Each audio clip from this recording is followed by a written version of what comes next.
Shebi I tell una say Biafra go come before this year go finish. Many people no believe. Israel do debate about Biafra last week, and now they don't push a motion wey be say 24 people go dey sit down for the parliament to discuss about Biafra, how to make sure say Biafra come. Right now, so many people don't dey believe because of wetin dey go on.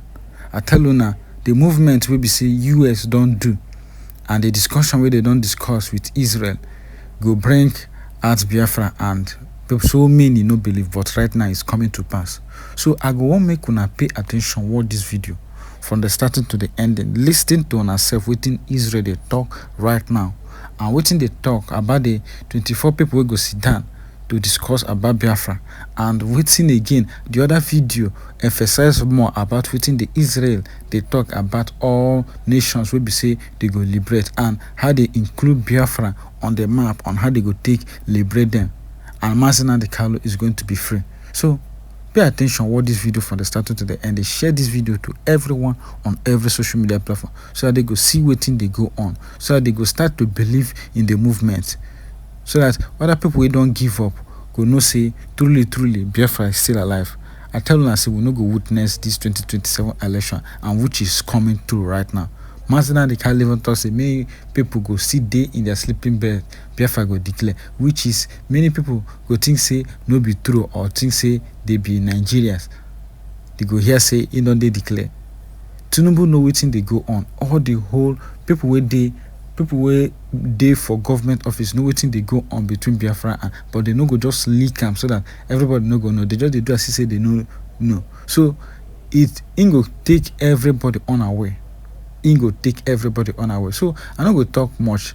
Tinubu now dey on a hot seat because they don't file him in case file for US because of a drug and criminal act. They don't file him that place. So in on a hot seat now, he get no option than to surrender, because even Donald Trump go pick president of Venezuela now, Tinubu will be say go fee handle. So I no go just talk much. I go want make una just watch, listen to wetin the Israelite talk, the Israel Prime Minister, and wetin they talk about how Biafra go deliberate. And don't forget to share to everyone on every social media platform. This division don't set. Anybody waiting. In fact, I no go talk much. Watch it and share. Hi, good evening, everybody. This is me again, Rachel Mosul, speaking from the Israeli Parliament, the Knesset. You can see our flags, the symbol of Israel, the menorah. You can see it here.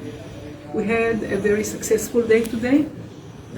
We met many members of parliament. We have 24 supporters of them already. And the biggest news is that next week we are going to have a special official meeting in front of all the 120 members of the Knesset, of the parliament, all about Biafra. And I'm very happy about it. And who knows what next week will lead us to. So I'm very soon going home, happy, tired, but very satisfied. You can see, I want to show you how the parliament is working. Wait.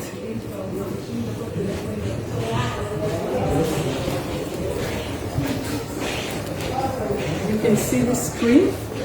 On the screen you can see all the photos of our 120 parliament members, and each photo that is darker than the other means that the parliament member is here. This minute they are voting for they want to vote to recruit all the ultra-Orthodox to join the IDF. So they are coming and going and coming and going. That's why we are spending most of the day coming and going and running after them. But thank God we succeeded. Next week we are going to have a special discussion at the parliament. Two of the parliament members are going to lead it for us, and I'm very happy about it. And all will be Biafra. I beg, hold on. This one is another interesting part. Come down, watch until the end. You could know the reason why Israel they fight for Biafra. Yesterday, the Jewish people marked the end of Passover. Passover is the holiday in which we celebrate our first step to nationhood, the exodus from slavery in Egypt and the beginning of our ancestors' journey to the land of Israel. The Jewish people set out for the Promised Land 3,500 years ago. On Passover, Jewish people around the globe gathered together at the Seder, our special holiday meal, to tell the story of our liberation. We remind ourselves of the suffering we endured, the generations-long hardships we survived on the road to salvation. We remember this pain by eating what we call matzah, the bread of affliction, and maror, the bitter herbs. And we dip our food in salt water. Why? To commemorate our tears. Yet, this year, we did not need bitter herbs and salt water to remember the pain. Because this year, every Jewish family had an empty hole, a hole in their hearts. This year, every Jew focused on the atrocities of October 7th and the suffering of the Israeli hostages held in Hamas terror tunnels. We couldn't really celebrate our ancestors' liberation while our brothers and sisters are still waiting to be freed from the Hamas monsters. Yet, as my people marked this Passover with grief, the UN is again seeking to reward the perpetrators of the horrors. The UN couldn't care less about Israel. To hell with our safety, to hell with our future, and to hell with our hostages. The General Assembly is fueled by nothing other than political interests. Not by the UN Charter, not by morality. And nothing exemplifies the UN's rotten values more than the advancement of a Palestinian statehood. No, nothing can reward and incentivize the terrorists that committed the October 7th massacre more than this discussion here today. To this day, you have not even condemned Hamas, not even once. To this day, not a single UN initiative has been taken for the sake of the hostages, the Israeli hostages. Yet instead, this body has focused only on recognizing a Palestinian terror state, unilaterally, an entity fueled by Jewish genocide, by terror, by Nazi-like incitement. You know, by advancing a Palestinian state, you are telling the child-murdering Hamas rapists that terror pays off. You have done nothing for the victims, but have mobilized for the murderers. It makes me want to vomit. Yes, vomit. You know that the Palestinian Authority doesn't meet the criteria for statehood. No Palestinian leader, not a single one of them, has even condemned Hamas or their massacre. You prefer another rogue state, and to hell with the Jewish state. The Palestinian Authority is paying salaries, think of it, paying salaries to the very terrorists that invaded Israel and murdered 1,200 innocent Israelis. This is who you want to grant statehood to? Granting full UN membership to the Palestinians will only have two destructive results. Number one, it will further incentivize terror, as I explained. And number two, it is a clear message to the Palestinians that they never ever have to sit at the negotiating table, let alone to make any compromises. Everyone who understands something about negotiations can understand what I just said. The Palestinians have rejected in the past every peace plan ever made, and they continue to support terror and boycott any negotiations. And now they know that their rejectionism pays off. Look at this discussion. These UN sessions will be remembered in the future as one of the primary obstacles to resolving the conflict. Remember my words. The UN today is the main impediment to peace. You, most of you, you that supports a forced unilateral establishment of a terrorist state, a Palestinian terrorist state, is an obstacle to peace. You are the dream come true for every Palestinian terrorist that seeks to destroy Israel through diplomatic terror. Because without your support, the Palestinians would have had to internalize that negotiations and mutual compromises are the only way forward. That's how you make peace.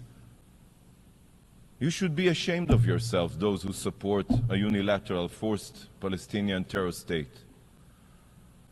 Colleagues, during the Holocaust, there were the Nazis, there were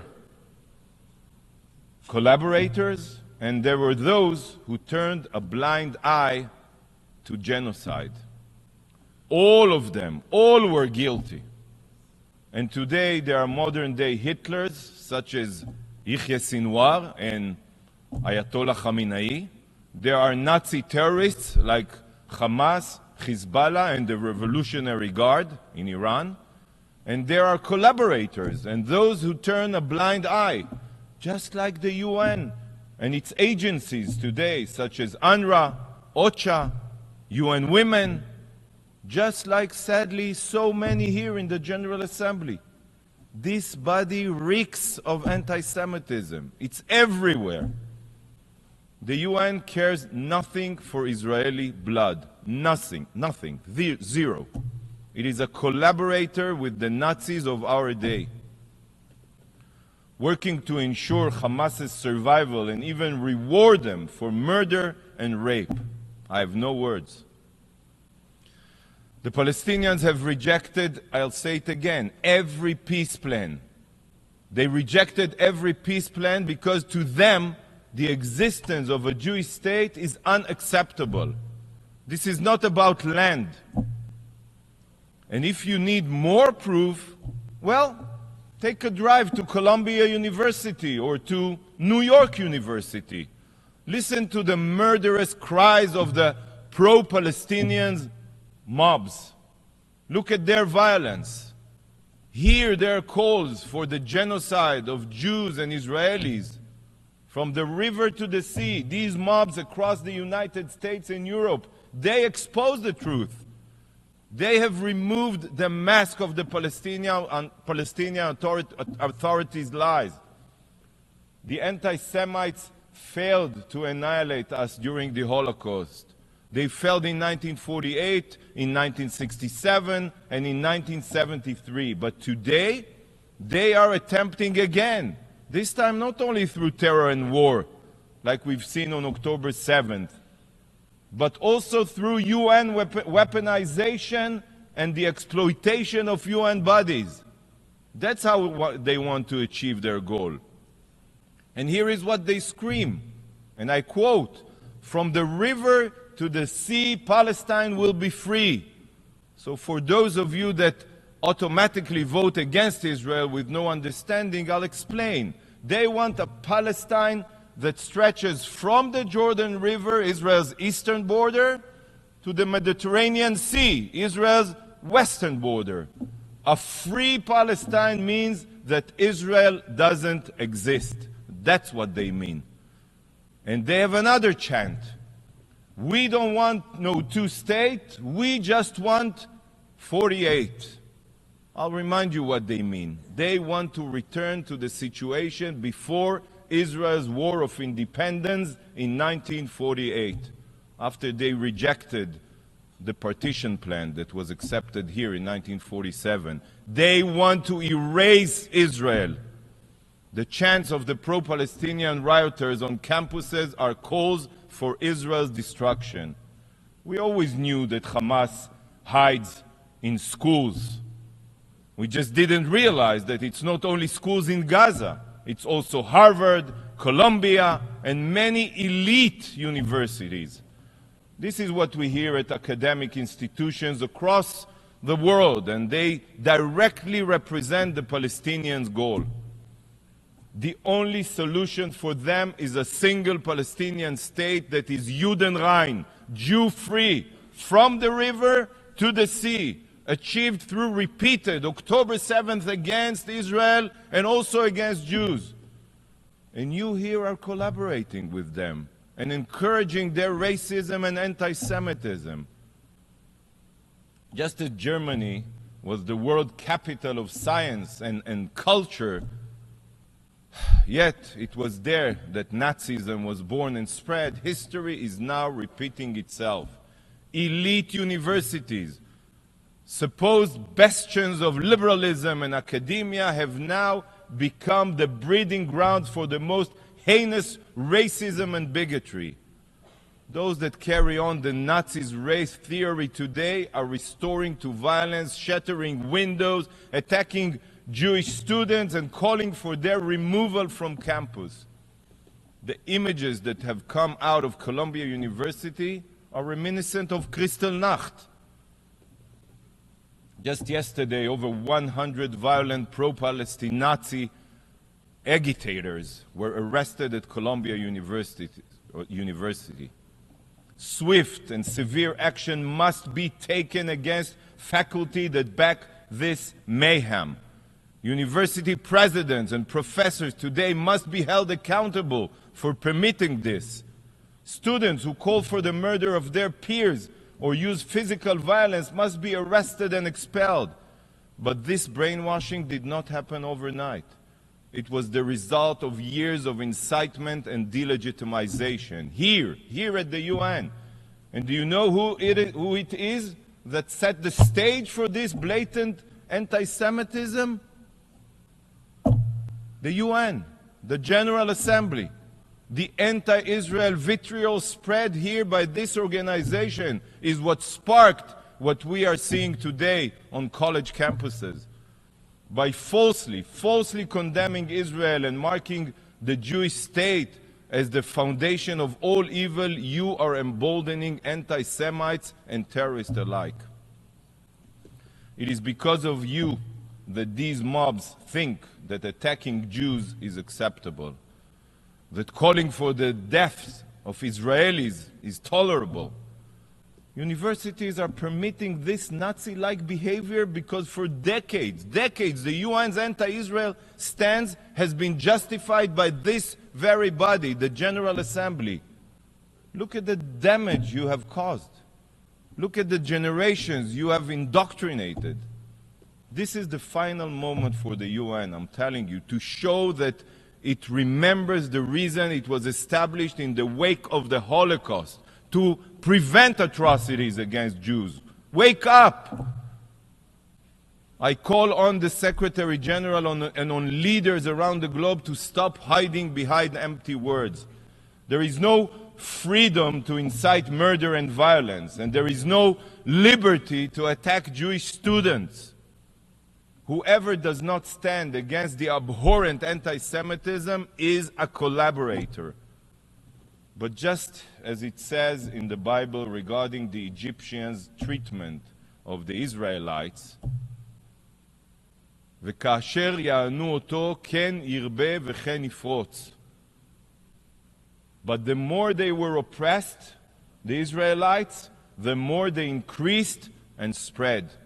Remember these words from the Bible. The UN chooses to continue singling out the Jewish people, but we will only grow more resilient and thrive. Colleagues, today marks the ninth General Assembly meeting held on Gaza since Hamas's massacre. Ninth. Not one of the meetings focused on condemning Hamas or releasing the hostages. Not even one. I'm disgusted by this institution. But if a lion landed on earth, it would be certain that outside of Gaza, the rest of the world is a utopia. A war is currently raging in Sudan, where tens of thousands have been killed and millions are on the brink of starvation. How many General Assembly sessions have been held on Sudan? Do you know? 0. What about the war in Myanmar? 50,000 have been killed and the war rages into its 4th year. How many times has the General Assembly met and how many resolutions been passed? How about Yemen, where the Houthis dragged the country to disaster? Hundreds of thousands are dead and tens of millions are literally starving. All while the Houthis also fire drones and missiles at merchant vessels in the Red Sea. Where is the Assembly's voice about the Houthis and Yemen? Is this not worth an emergency session? Let's continue to Pakistan. Pakistan is in the process of forcefully displacing 1.3 million Afghans back under the Taliban's radical control. Have you convened to condemn this? Oh, and what about Iran? The Ayatollah regime executes thousands of women, protesters, and members of the LGBTQ community, while Iran is hurtling towards nuclear weapons. And mere weeks ago, the regime launched 350 drones and missiles at Israel. Is this not enough for the General Assembly to discuss this murderous regime? But you are not interested in criticizing rogue states. You are interested only in smearing the Jewish state. Do you not see how much of a joke the UN has become? A sick joke that cares nothing for the lives of civilians around the world, that cares nothing for wars being fought, that cares nothing for death, destruction, and suffering. The only thing that the UN cares about is bashing the Jewish state. You don't really care about the Palestinians. You don't care about the Palestinians in Lebanon that are living under a real apartheid regime, or Palestinians in Syria displaced or murdered by the Assad regime. And the UN was silent for all the years that Hamas oppressed Gazans and turned Gaza into the war machine that it is. You only care about the Palestinians when you can blame Israel. Today, the UN is a haven for terrorists, for tyrants, for dictators. A laundromat to whitewash their crimes while shifting the focus to the vibrant democracy of Israel. And the root of all the UN's evil is this very room, the General Assembly, with its political makeup. This is the body where human rights abusers have the same voice as law-abiding democracies. And it is in this hall, through distorted politics, that everybody enrolled in the UN system is decided. This is the beating heart of the UN's impotence.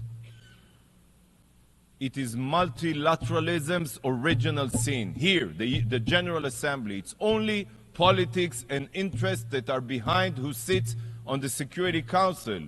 You chose to have Iran chair a human rights forum. You elect judges from Lebanon and Somalia to the International Court of Justice. You put human rights abusers like Cuba on the Human Rights Council. This is what the UN is. And you all continue playing this charade as if this institution still holds any value whatsoever. This organization burns over $70 billion a year. And what conflicts have the UN resolved? Which human rights violations has it ended? Almost zero. The UN is only escalating wars and human rights violations. You can continue this game of make-believe, but the UN's clock is ticking. I'm telling you, it's ticking, because soon the world will wake up and see the disaster that the UN has become. In the future, remember my words, students will study the fall of the UN. They will learn of this organization's moral bankruptcy and blindness. They will be taught that your indifference and hypocrisy is what brought the UN crashing down. But this is also what will prompt the establishment of a new world institution, a force for good, one with a strong moral compass, democratic values, a body that will refuse to give dictators a free pass and terrorists a lifeline. Mark my words, the UN's days are numbered. Colleagues, on Passover, the Jewish people commemorate our exodus from Egypt. Egypt was a world superpower, yet we were victorious. This has been the story of the Jewish people from that day forward. We all recite this every Passover. והיא שעמדה לאבותינו ולנו, שלא אחד בלבד עמד עלינו לכלותנו, אלא שבכל דור ודור עומדים עלינו לכלותנו, והקדוש ברוך הוא מצילנו מידם. And God's promise is what has stood by our ancestors and us. For it was not only one man that rose up to destroy us, but in every generation people rise up to destroy us, and God saves us from their hands. Remember, many have tried to destroy us, from the most powerful of empires to the most evil of decrees, but all have failed. We are the eternal people, and Israel is here to stay. Sure, now don't hear everything with waiting they go on, waiting and I think at this point. How and they feel right now about this coming of Biafra. So share the thoughts at the comment section, drop opinion at the comment section, and write freedom for Martin and freedom for the people of Biafra. Don't forget to click the subscribe button for more updates. Now the only way on if you take encourage supporters, and don't forget to share to everyone on every social media platform. Encourage supporters by sharing this video and also click the subscribe button. Thank you.